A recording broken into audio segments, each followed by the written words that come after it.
Jim Chalmers, the vaccine. Are you okay with this first dose now being rolled out by October, therefore the second dose being pushed into next year? Well, very clearly, Laura, the government's dropped the ball on this vaccine, just like they dropped the ball yesterday on support for jobs.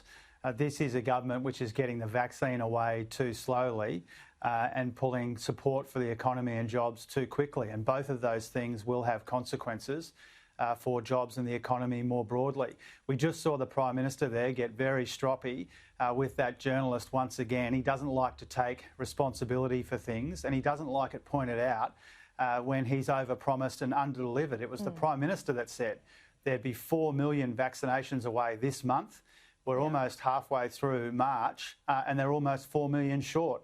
So it's entirely reasonable for us and for that journalist and for the Australian community more broadly to say enough of the overpromising and underdelivering, their failure to get the vaccine away quickly enough, their pulling support out of the economy too quickly is having consequences.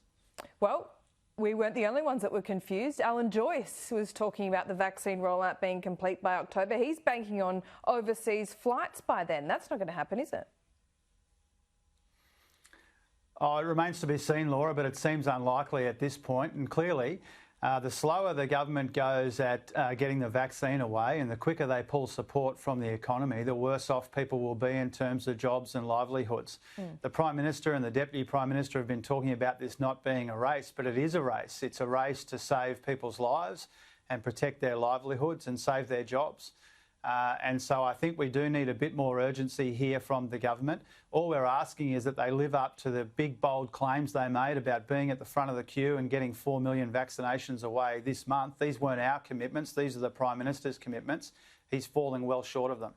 Yep, and just reports overnight, Joe Biden is going to commit to getting every American who wants the vaccine by the end of May, and we can't even get a fraction of that with a much smaller population by the end of October. Look, let's talk about jobs very quickly. I spoke to the owner of, the woman who runs the Oxford Arts Factory in Sydney. She's going to have to close the doors to that because, or potentially close the doors to that because of the lack of support from the government. Are you seeing that as a familiar story around the country? Oh, absolutely. I mean, this announcement's gone down like a lead balloon. I think people recognise that the Prime Minister coming up with an excuse to dress up as a pilot and do pick-facts is no substitute for a jobs plan. The Prime Minister's cuts to JobKeeper will cut jobs at the end of this month, and that's what the person you interviewed was talking about. He was flashing around a fake plane ticket the other day. What the Prime Minister has in store for people with his cuts to JobKeeper is a ticket to unemployment for too many Australians. Waving around a fake plane ticket is not a jobs plan. That is good for tourism, though, these government subsidised flights. There's a bit of ridiculousness going around at the suggestion that this was just targeted regional Liberal-held seats, isn't it?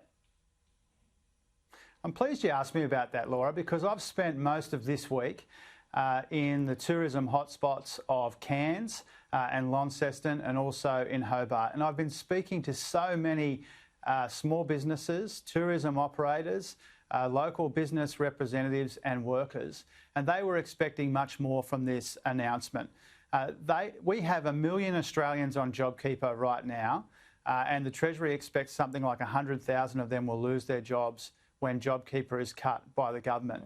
And a lot of those workers and a lot of those small businesses are in these areas. Even in the areas where the government says that they will subsidise plane tickets, there's a lot of disappointment in those communities that this support will actually flow through. And so it's a fair effort, Laura, to spend $1.2 billion and still have the industry disappointed and the community more broadly disappointed. And I think what that reflects is that people understand that the Prime Minister dressing up as a pilot is no substitute for a proper jobs plan, and that the Prime Minister's cuts to JobKeeper at the end of this month will be a ticket to unemployment for too many Australians in those communities you identified, but also around the country. Yeah, look, we can't throw taxpayer funds around like confetti, though. But Jim Chalmers, we thank you for your time. A little bit short and sweet today. We appreciate it. Thank you, Laura.